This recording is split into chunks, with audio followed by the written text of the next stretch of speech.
All right, welcome everybody. We are back for another episode of the B2B Growth Lab. Today, we're talking about that mystical pathway between founder and CEO. The subtitle for this one is Leading Beyond the Hustle, but I think it's important that we also talk about the grind today as well. I think both the hustle and the grind are issues that need to be handled. And it's funny, in the write-up, like the word scaling is there.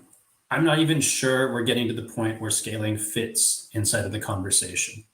In my opinion, like the more time I spend looking at what's missing inside of businesses, assessing where systems don't exist, never mind are failing, I can't see scaling as being a sensible word. It's and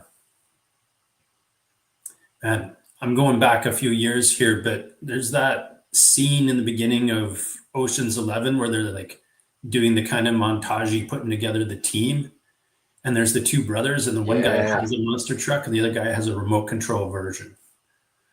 And like that's the difference between having nothing or even a foundation and actually being able to scale. And if you remember that scene, the monster truck goes and just crushes the remote control car. That's his play. So yeah, if you are inside of a company working, or if you are a founder who is working towards something, I hope we're able to get a really big pause today as we start digging into this, because I promise you, and I'm sure you can chime on this a lot today, Zach, it is so much harder to clean up the messes after you've scaled your problem. Yes. Many stories about that. For the record, Ocean's 11 is in my top 5 desert island movies, so I love that movie. And the thing that's interesting is when you watch that scene, the RC car is beating, or at least going neck and neck with this big monster truck. And the guy in the monster truck is like, oh, shoot, I might lose. And so he has to cheat. And a lot of times in business, it feels like, oh, we're this scrappy team and we're going to beat the giant. No, you're not. Right. I'm just going to tell you right now, the giant is a giant for a reason, and they will slaughter you. They will undercut your prices because they can survive longer than you can. They will go and buy out all the supply from your suppliers because they can. Like, there are so many different things that they will do. And even on like the software side, like they'll just, like, sometimes these big guys will do things out of spite. Like if you're at a trade show, they'll just buy out your booth so that you can't have a booth. Like they'll do underhanded things like that. They're big for a reason. And so like being able to scale isn't just, can we grow really, really fast? Profitability has to be considered in that matrix. It has to be considered, because there are so many businesses that have grown themselves to death. Right. Yeah, very well said. I keep coming back to the most simplistic measurement, right? And it's just top of mind because of all the conversations I've had today about it. But really that teeter-totter of acquisition versus lifetime value. And that fulcrum, is it poised on, a concrete median that you'd safely put between the double lanes of a highway, or is it sitting on a toothpick? Because as soon as you put load on either side of those things, trying to scale this or that, again, like crush is probably going to be one of the most used words today. We can do a word count later with a transcription. But I do feel like there's a real danger in there of it. I was on a call with a gentleman earlier today who, is a client, but I consider a mentor because, again, I haven't taken several companies public. So I listen really carefully whenever he digresses into something. And, he really leaned into this one part of the conversation. And it's moments like that. Like, I can't believe how much I learned in 2 minutes. Just from a little bit of feedback he was telling me about this project that we're working on, my part in it, and how he's moving it forward next. But really, as I reflected on it afterwards, it's like that is the voice of experience, right? I don't think you can buy that. You might be able to borrow it, but if anybody's willing to give it to you, like, you need to pay careful attention, because those mistakes were made on somebody else's dime. And I think Yes. that's the thing to think about with what you were saying about the big guys and being able to crush you. Like, there's so much information and wisdom and experience available to you if you look upwards and respect it, instead of just thinking about how you're going to outmaneuver them. Oh, yeah. Oh, I completely agree. Sun Tzu in The Art of War talks about how if you know only yourself, you will be victorious in half your battles. If you know only your enemy, you'll be victorious in half your battles. If you know both your enemy and yourself, you will be victorious in all your battles. And I think that that's, to me, it's exactly what you're talking about, right? It's looking up, looking at your competition with respect and saying, these guys have obviously done something right to get here. What is it? How can I do it better? It's not about outmaneuvering, it's about learning and responding to different situations better. And I think that that's something that we often miss when we talk about this whole competition equation. Because quite frankly, we're so worried about, like, are we growing? Are we growing? Are we growing? Is the top line going up? Is the employee count going up? That doesn't matter in the end. If you can't sustainably, like, respond to your customer demands. And then there was something else I was going to say. Shoot, it'll come to me. Yeah. But it's essentially this idea of, no, I lost it. Oh, well. Right. Well, let me give you a couple of things that I'm sure will bring it back. One of the things I'm paying careful attention to today, and it's so prevalent, right? Like, you go out into the scroll, you see it. Even the networking group I attended today, they have a structured model. And they're like, in the second group, you're going to talk about AI. You're going to talk about it because you need to learn from each other where and how you're using it in your business right now today. But even that, I was thinking about that for a moment. That's, as an assumption, it's very presumptive that everybody in that room is already using it. And that's just the state of today that we're at. We're in this inception curve right now where we've left automation and we're moving into the real future of business, which is, cyber heavy, to say the very least. And I think that's one of those things where it's up to us to think about how we're deploying this stuff, instead of just implementing it for the sake of implementation. I've seen the same thing in the phase that we're apparently leaving, which is automation. Right. And I've gone into so many environments where it was automated for automation's sake, not to serve the customer, not to make it better delivery, not to, right. And stuff that isn't purpose built is more than likely working against you, not just standing still. I think you're absolutely right. And I think that one of the biggest struggles that we have is a focus on one definition of efficiency, which is, I put in 6 hours work, do I get out 10 hours of output? Right. And that's fine, right? Force multipliers are a fine tool, but we're not thinking about, why does that output matter, right? I'll give you an example. I think that one of the biggest opportunities out there is for people to look at how are you, like, how do I say this? What is the desired outcome of whatever it is that you're doing, right? And how do I use artificial intelligence to get after that?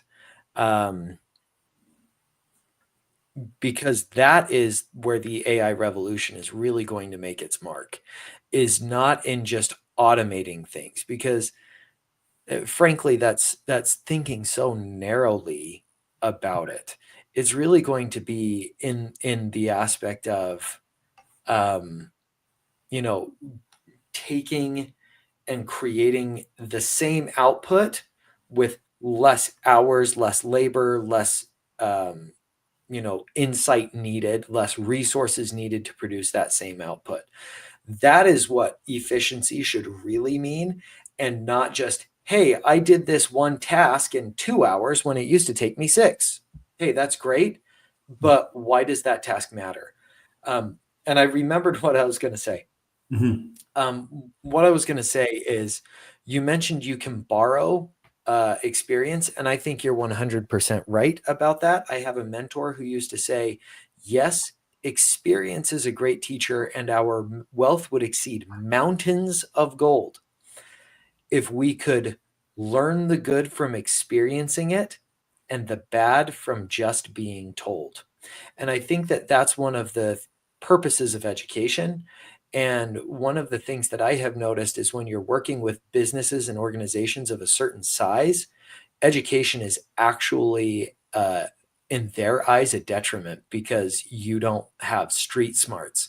But then when you are working with organizations that are much larger, much more successful, much more sophisticated, much more complex, if you don't have an education, they'll laugh you out the door. Right. Because education is a way to borrow other people's experiences if you learn and apply, because wisdom is knowledge rightly applied. I think there's something really important here too that you brought up. So we've gone through these industrial ages, and mechanization made it able for us to produce more of something, but material costs were still high enough that it wasn't easy to produce garbage, right? And like that was maybe this golden era of production. I'm not saying like the Model T was the best car ever made. It's just, since it was still mostly made out of metal, there was an expense to producing it. And yes, as we've moved through, plastics, and then single-use plastics and things that are cheaper and cheaper to produce, the biggest thing I see, which is kind of this holdover of this idea of production, is based on quantitative instead of qualitative, right? And some of the yes, businesses I find myself inside of are just like production for production's sake, and let's push down on leads as hard as we can, and like, the middle will figure itself out, and don't worry too much about the churn. And so you end up in this situation where I think there's a huge danger with the AI side of stuff, because cost of production is getting cheaper and cheaper, yes. and digital stuff costs very little to produce. And so more of what are we getting, right, is a really important question. And then why should it even exist? So I think that is the question of artificial intelligence, to be quite honest. Like, that is fundamentally the question of artificial intelligence. And here's why. Because we have this belief that we're going to be able to daisy chain 5 or 6 artificial intelligences who are experts on chemistry and medicine and physics and genetics, and have them come out of a room with the cure to cancer within a certain number of minutes, because the artificial intelligence can work so much faster.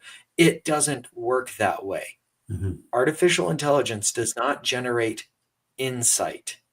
Right. And that's vital that people remember, because what a lot of people are doing right now is they're thinking that artificial intelligence is the solution to all of their problems. that I can use artificial intelligence to write really great copy. I can use artificial intelligence to create videos that I can then market on the use to market my stuff on the internet. I can use artificial intelligence to monitor and manage those campaigns. One of my friends actually wrote the artificial intelligence that USA Today uses on their marketing arm, where they will take the ad spend and in real time move it from Google to Meta to wherever it is getting the highest ROI. Right. So like AI can do a lot of things. What it cannot do is create insight. It can't connect those dots because all AI is doing is a really big statistical analysis. And I know you're an AI guy. I'd love to get your take on this, but when you remove the human element from that, when you remove that human insight, your impact goes down and the worth goes down, which is exactly what I'm hearing you say. When you have this barrier to entry with AI, you get more and more people entering. Like how many of us get spammed on LinkedIn with, hey, I can do all of your lead gen for you.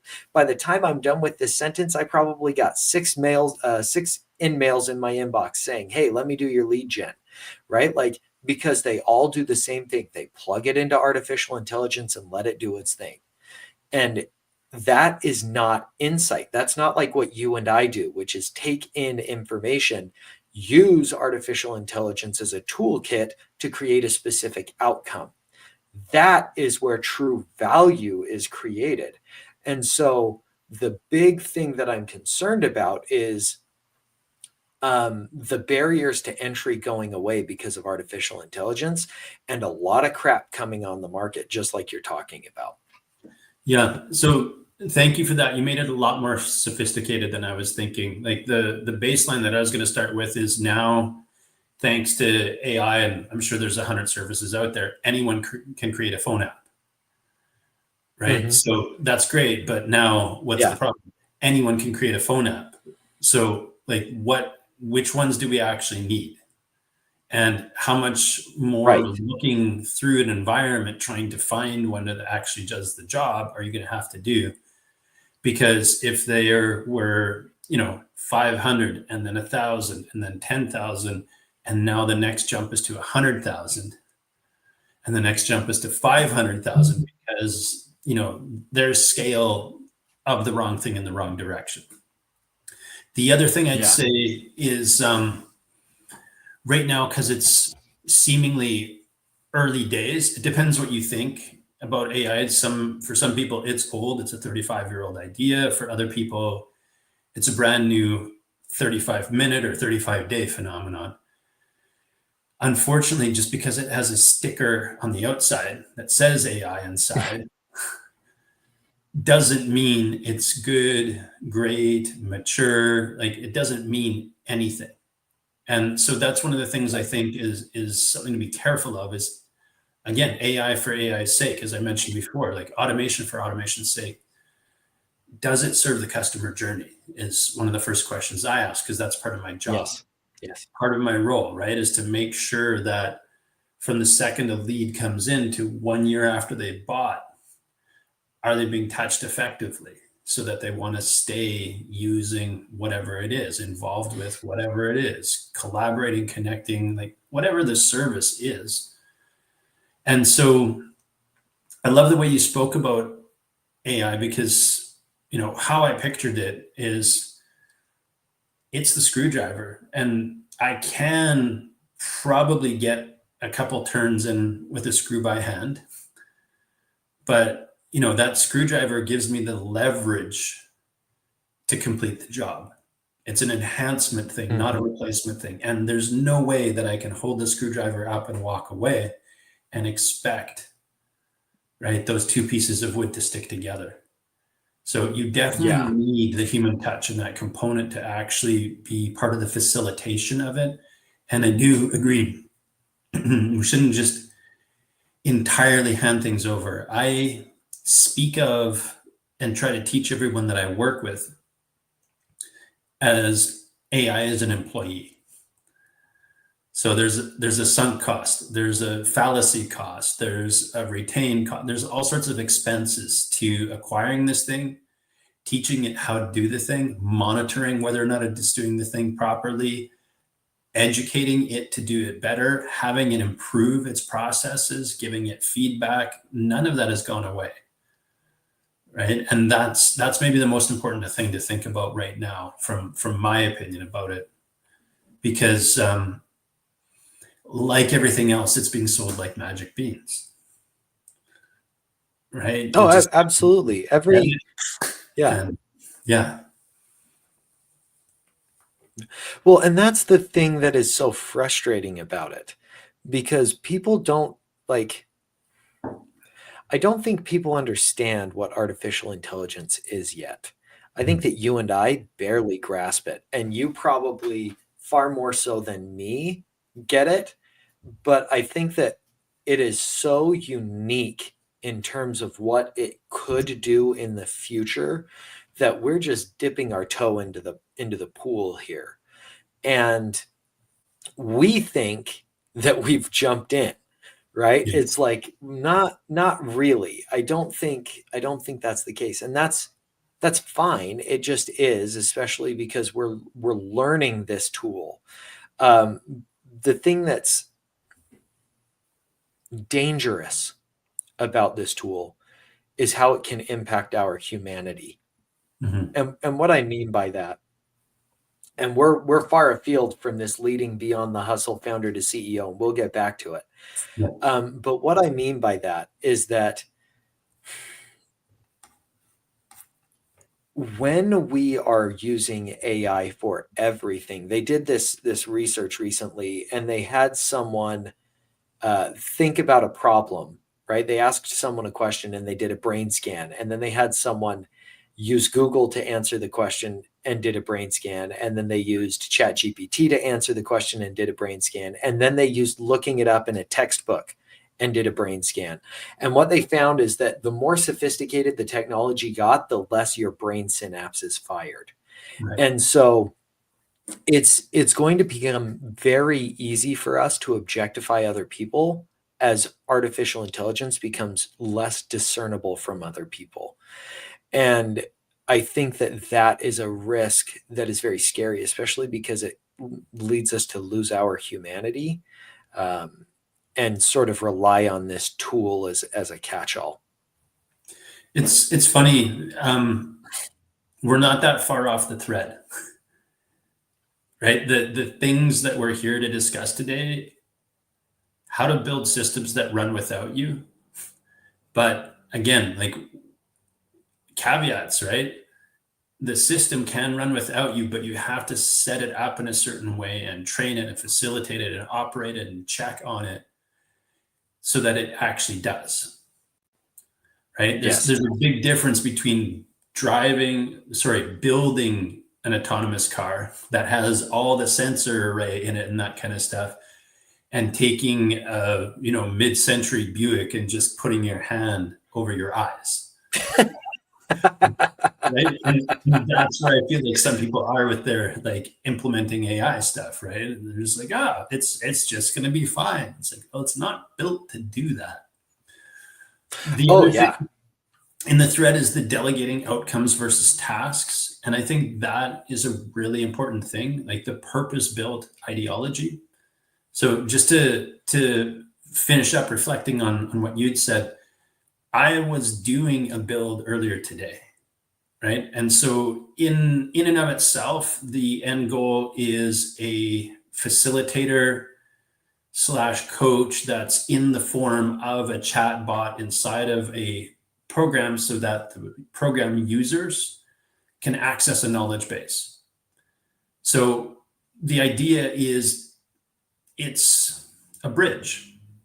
It's not going to replace the actual support person or support system, but it's like, here, get some answers or move things forward a bit until you can come back and ask the individual. But that human being's not available 24/7, and this thing is. But that human being's not saying you never get to talk to me again. It's just, here's to bridge the gap and service you in those times in between. Now, the last thing I wanted to tell you or say about it,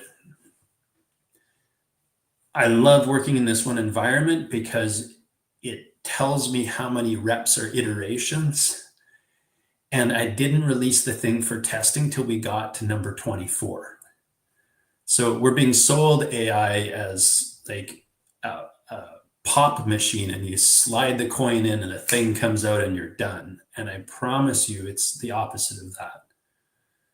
Like, it was 24 iterations of telling the thing, no, try again and do better before it was even, okay, we're going to send this over and release it for a little bit of testing, assuming that criticism is going to come back and say, these are the problems with it we want you to fix.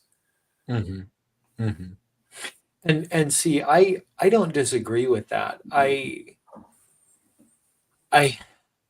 I think that that's how people treat it. The other thing that I think people misunderstand is the sort of nefarious aspect of AI. Not that this is what you're doing, but like things like ChatGPT, in that there is a whole school at Stanford that is dedicated to making technology addictive, Right.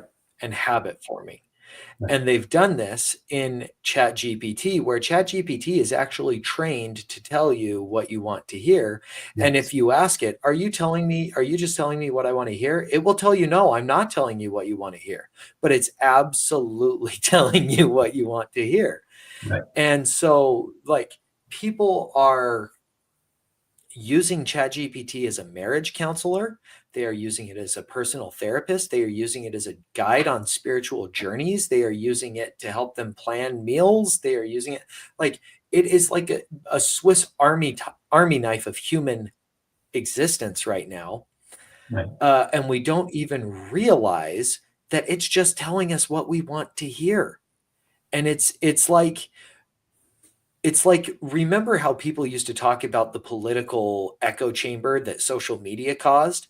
Mhm. This is like that on steroids, because this is no longer just like, oh yeah, these other people in this group think that I'm right. It's like, no, the AI that knows everything, even though it doesn't, but in our heads, it knows everything, is saying I'm right.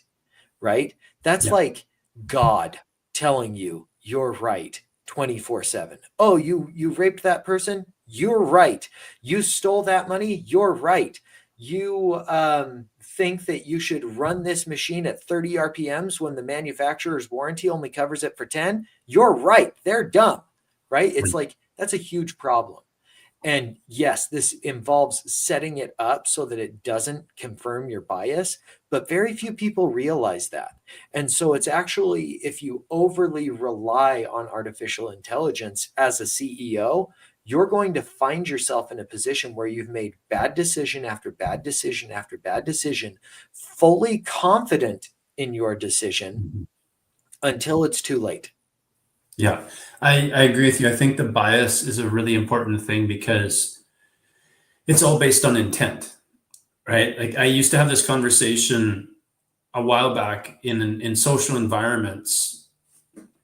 I don't mind talking about challenging topics, but when somebody wanted to, I'd ask this question first, right?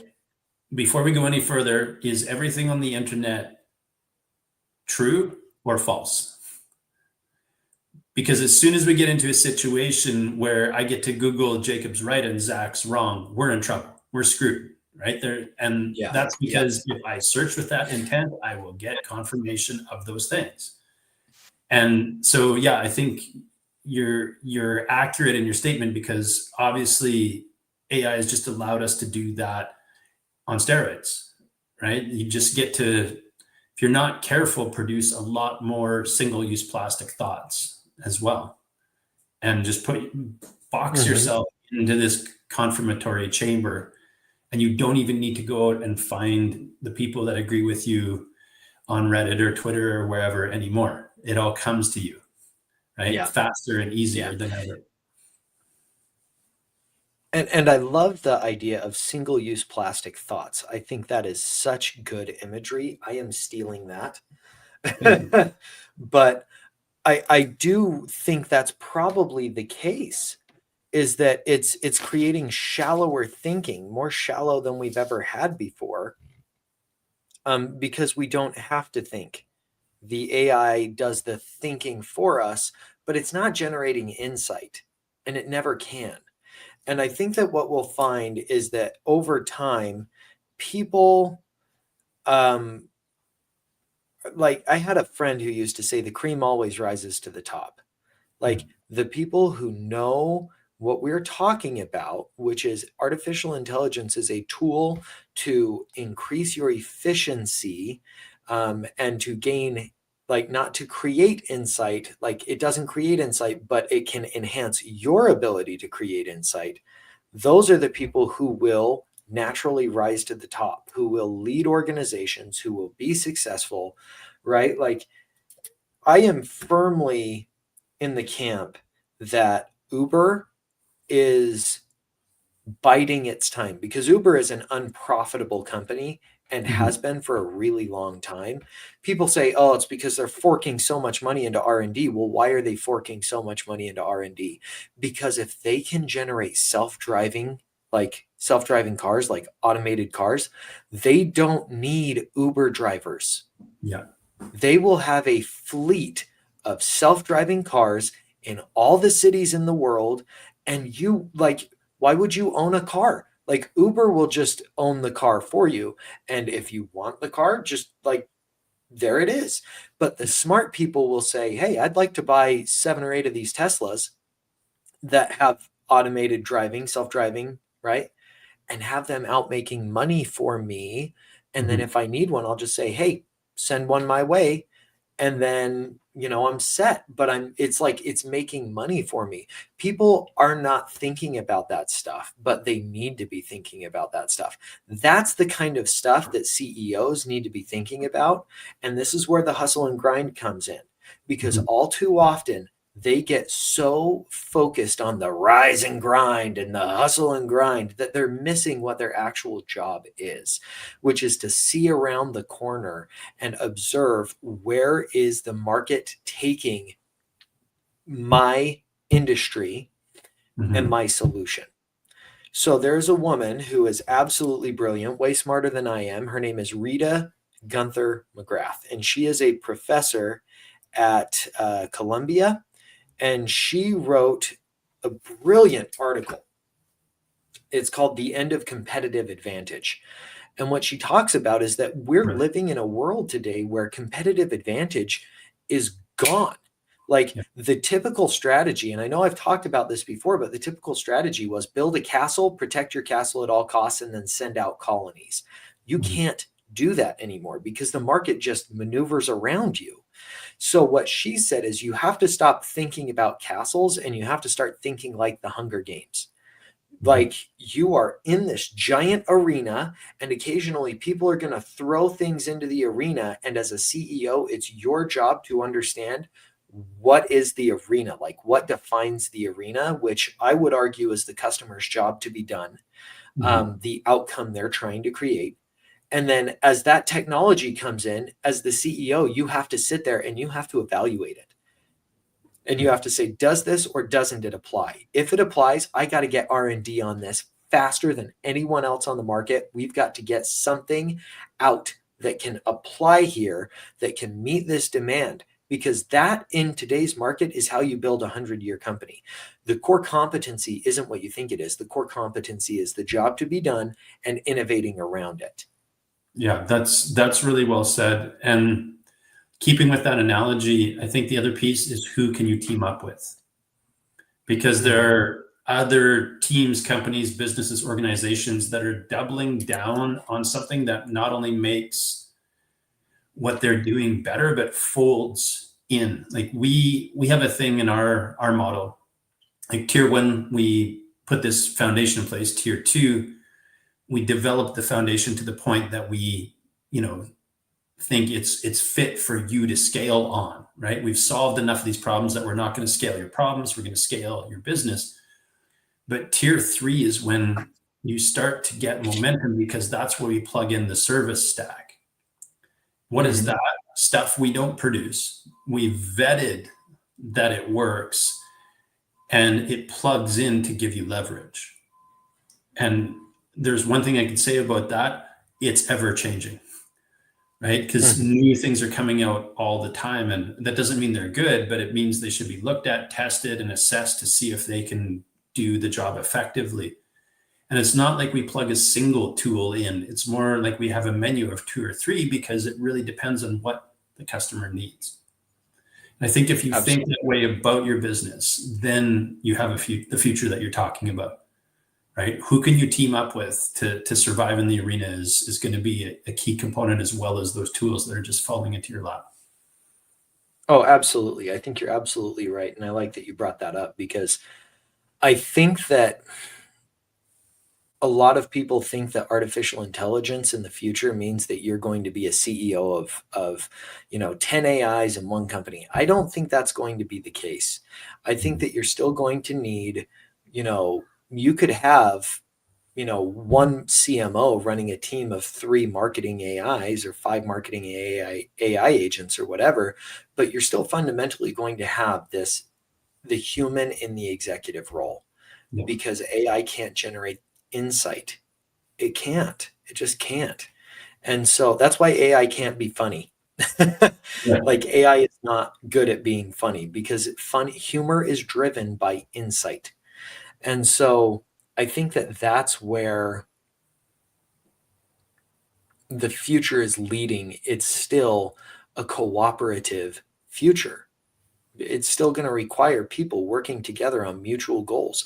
A CEO is going to have to sell their team of humans on the vision, and then the humans will go and make the AI execute. Mhm. But unless the CEO has a clear vision that they can sell to their team, they're not going anywhere. Unless the CEO is able to see around the corners with confidence and express that with confidence, the team's not going to want to follow them.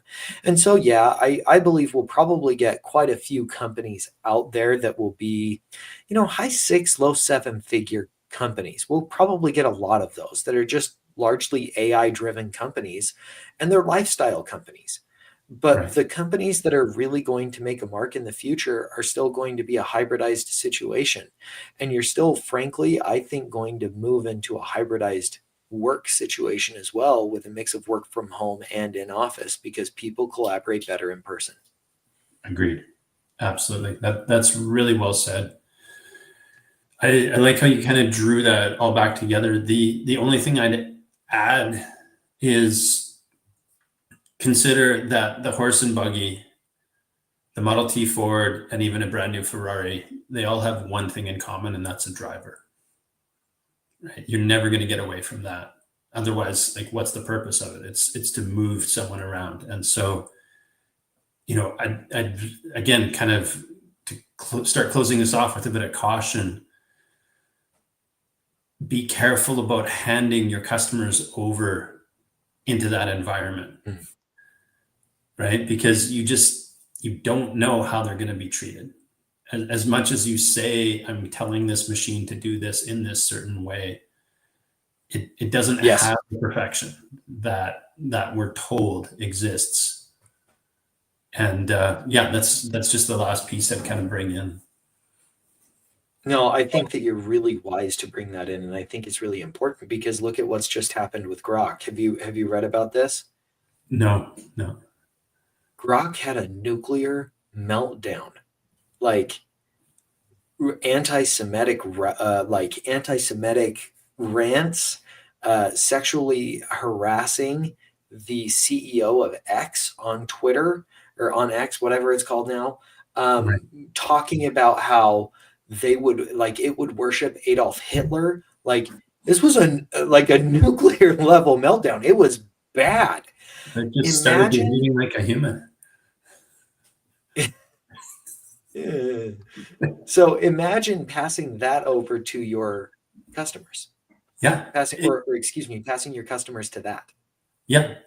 Exactly. And Like, that's the thing, right? Like, I don't think it has that certain amount of self-control that you want a person to have, right? To be mhm, like, I think this and I'm not saying it. That's that, like, human beings have bad thoughts. but they know they're there to play a role, do a job. If it's a customer service thing, they're just like, I'm sorry to hear that. Not, you're too dumb to use it. Right. And you can't necessarily train the AI to differentiate. Right. Yeah. Well, and I think that that's very true. And I think that that is probably the most important thing that people need to realize is that you will never escape the human element. Look at theme parks. Right. Walt Disney, when he was building Disneyland, was maligned by other amusement park owners that he brought in to consult him on what he was doing. There's a great book about building Disneyland called Disney's Land that talks about it. He brought these amusement park owners in and they said, "You're an idiot, Walt. Like the marks," they used the term mark, which is a con term. Like Right. con men call their targets the mark, right? Like that's bad. Yeah. So they said, "Your marks, you have too many, like your whole layout is wrong, blah, blah, blah." And Walt's like, "All right, well, screw you guys. I'm going to build it anyway." And what Right. Walt focused on was the human element, this connection element. Right. And I think that that is really important, and you can't overlook that. Just one. Yeah, that's really well said. And I think this is perfectly timed anyway. It's time to start wrapping this up. But that customer service experience that Disney is famous for, if you want to service people and sell things to them, that still has to be the foundation of everything that you're doing. And automation for automation's sake, AI because it's the shiny object, if it's not purpose built, if it's not there to actually serve, then you really need to question. And I do believe that is how you start to move yourself from, founder to CEO, because every single tool or human being you're bringing into that process needs to be pointed to that end result. Yeah, I think that's very true. Every organization, and this is going to become increasingly important in the future, every organization is going to have to be a customer-centric organization. You can't have a product-centric organization. You have to be centered around your customer and deeply, deeply understand who that customer is and what they are hiring you to create. Because if you don't, you're going to be left in the dust. We're already seeing that with companies like Google. I know that you don't. A lot of people probably aren't going to believe this, but I'm going to make a prediction that in 10 years, Google will be a shell of its former self, and OpenAI will be the big dog. Yeah, fair. You can definitely see things going in that direction. Anything else you want people to think about or leave with today?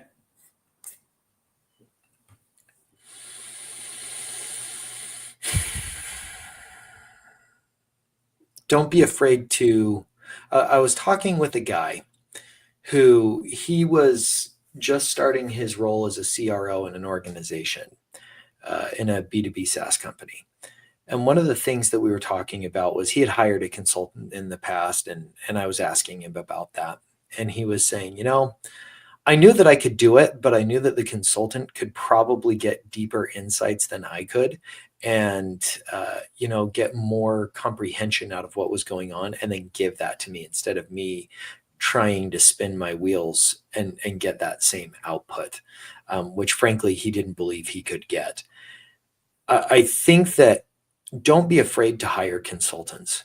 Don't be afraid to bring people like Jacob or myself in to help you better understand your customer. I know that you think that you should understand your customer better than everyone else, or that you do, but there's no harm in looking or having someone come in and take a second look. You may uncover blind spots that you didn't know you had. And that is transformative. When you can identify blind spots and then take action as a result, that makes all the shift in the world, because you're constantly making bets. And doesn't it make sense to try and get more information to make smarter bets? Yeah, that's really well said. Absolutely. Yeah. And the customer's not always right, but that doesn't mean you shouldn't still focus on serving them. Well, I would say the customer isn't right in that customers want certain tactics, but those tactics don't matter. The customer is right in that they know the outcome that they want. Absolutely. Yeah. Yeah. Very well said.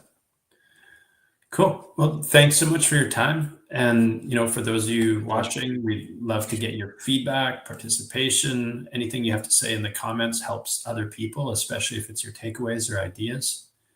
And most of all, thanks for hanging out with us. Thanks, guys. Bye now.